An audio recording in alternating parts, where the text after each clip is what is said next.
Olá pessoal, aqui é o Velgas, hoje é dia 28 de janeiro de 2026, 16 horas, horário de Brasília.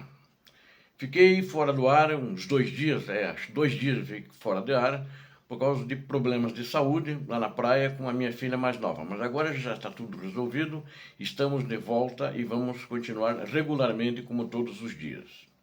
Quero falar hoje sobre a Constantinivka, colapso russo em Constantinivka.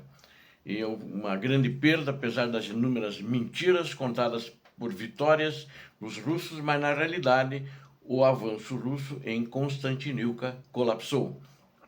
Quero convidar você que não é inscrito no canal, inscreva-se.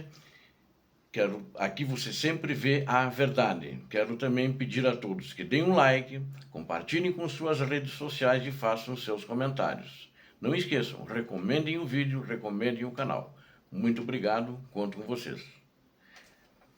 Em Constantinivka, uma região estratégica, uma região chave, tanto para a Ucrânia quanto para a Rússia, em disputa, as forças russas exageraram no seu avanço, relatando ao comando que haviam alcançado e até mesmo entrado na cidade de Constantinivka. Apesar dessas alegações, a realidade no terreno é outra. E os analistas militares russos estão soando alarmes. Vocês vejam, os próprios analistas militares russos, sobre um colapso iminente, ainda pior do que o sofrido em Kupiansk. Os relatórios inflados de progresso da Rússia geraram uma discrepância de aproximadamente 7 quilômetros entre as posições reais e as alegadas na linha de frente. A escala da deturpação dos fatos pelo comando russo tornou-se tão grande que até mesmo analistas militares tradicionalmente favoráveis estão questionando abertamente a credibilidade dos avanços relatados pela Rússia ao norte de Constantinivka, ou seja, analistas que são normalmente favoráveis à Rússia, que gostam de fazer análises favoráveis a eles, estão agora notando e relatando essas discrepâncias. Mesmo a localidade de Maisk, que fica perto de Chasiv Yar, permanece em disputa, apesar de ter sido capturada há 3 meses, enquanto Klinov, localizada mais a oeste e importante para a defesa ucraniana, foi prematuramente declarada sob controle russo sem que os russos sequer a tivessem alcançado. Eu estou usando a palavra prematuramente porque não aconteceu e acredito que não vai acontecer. Não é uma coisa que vai acontecer, né? Porque os ucranianos estão, através da bravura dos seus guerreiros, através do patriotismo dos seus soldados, da força de vontade dos legionários estrangeiros que lutam ao lado da Ucrânia, estão barrando o avanço russo nesta região de Donetsk, cuja província é mais disputada em batalhas em todo o teatro de operações. Na realidade, as forças russas têm tido dificuldades em obter avanços significativos perto de Chasiv Yar, que fica tudo naquela região próxima ali. Diz que ia falar de Constantinivka, mas nesse caso não posso deixar de falar de Chasiv Yar, visto que a área permanece uma zona fortemente fortificada pela Ucrânia, designada pelos ucranianos para proteger o território a oeste e impedir o cerco de Constantinivka. Eles, para fazerem o cerco em Constantinivka, precisam de Chasiv Yar, que eles estão tentando há 2 anos, com grandes perdas humanas e com grandes perdas materiais, sem conseguir nada. Relatórios falsos russos sobre o controle territorial da região criam sérios problemas para as unidades de assalto russas em todos os níveis. No nível tático, as unidades avançam sob falsa premissa de que as posições estão seguras, o que leva os russos a serem emboscados de uma maneira fácil e levam grandes baixas na região, que acontecem todos os dias. Os disparos de artilharia e drones frequentemente não correspondem à realidade contada pelos russos, aumentando o risco de fogo amigo ou apoio de fogo insuficiente. Os assaltos russos são frequentemente ordenados de maneira prematura, antes da consolidação, antes do reabastecimento ou do reconhecimento adequado, resultando em ataques suicidas contra as defesas ucranianas que permanecem intactas. Na realidade, em toda essa região de Donetsk, não apenas em Pokrovsk, a Ucrânia construiu, desde os primeiros dias da segunda fase de invasão, uma fortaleza praticamente inexpugnável.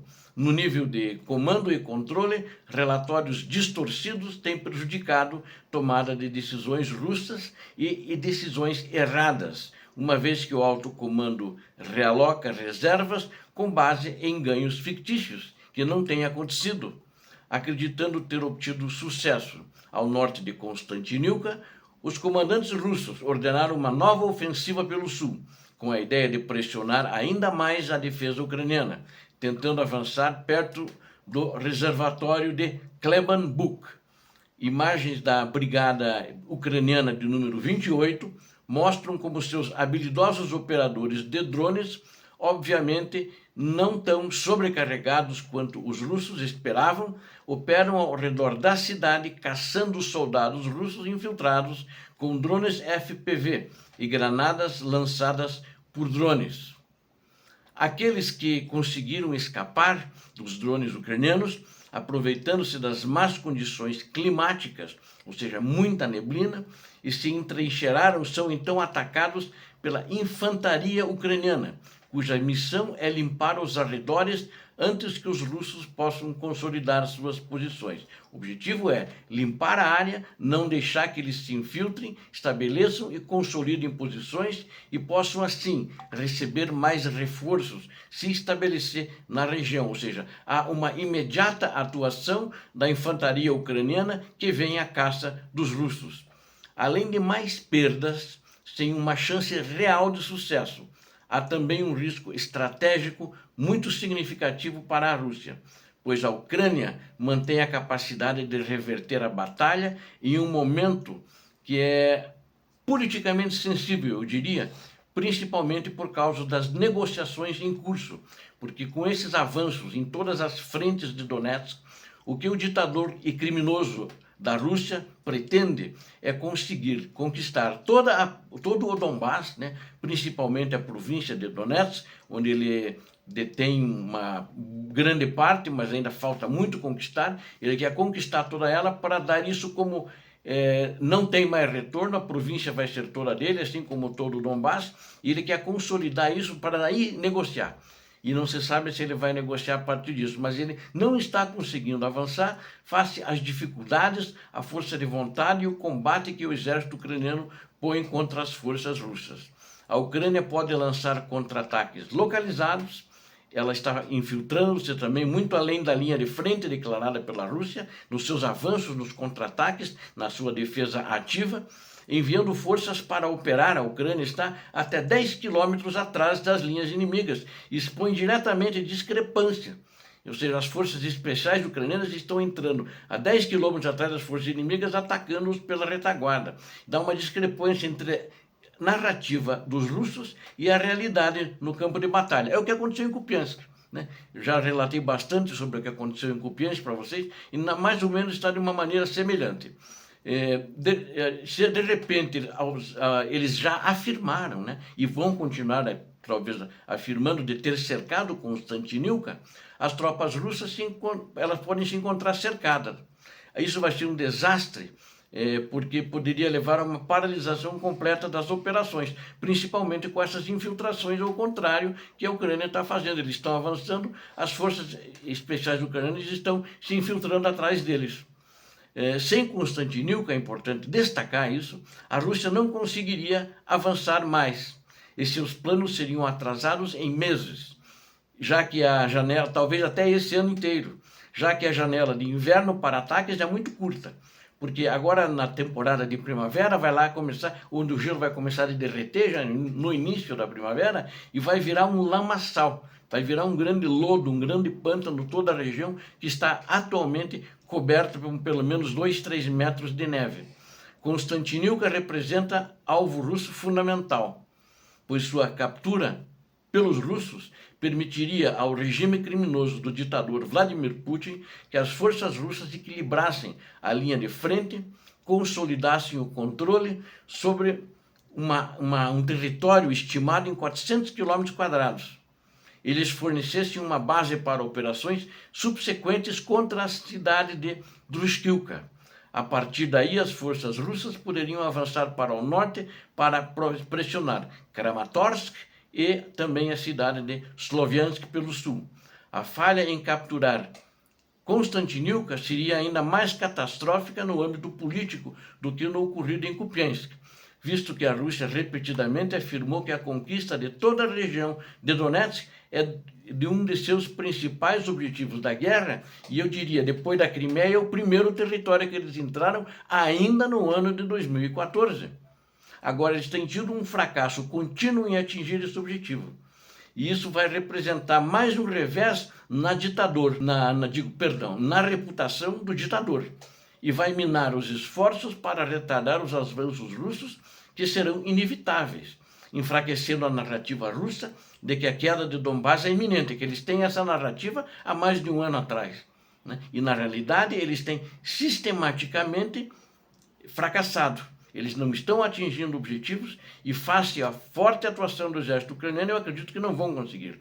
Em suma, a divulgação de informações falsas criou a aparência de progresso em partes da estrutura de comando da Rússia e na opinião pública russa apenas, mas isso não se traduz em ganhos reais no campo de batalha. Pelo contrário, amplifica sistematicamente as perdas russas, tornando a captura de Konstantinivka menos provável do que uma questão de tempo.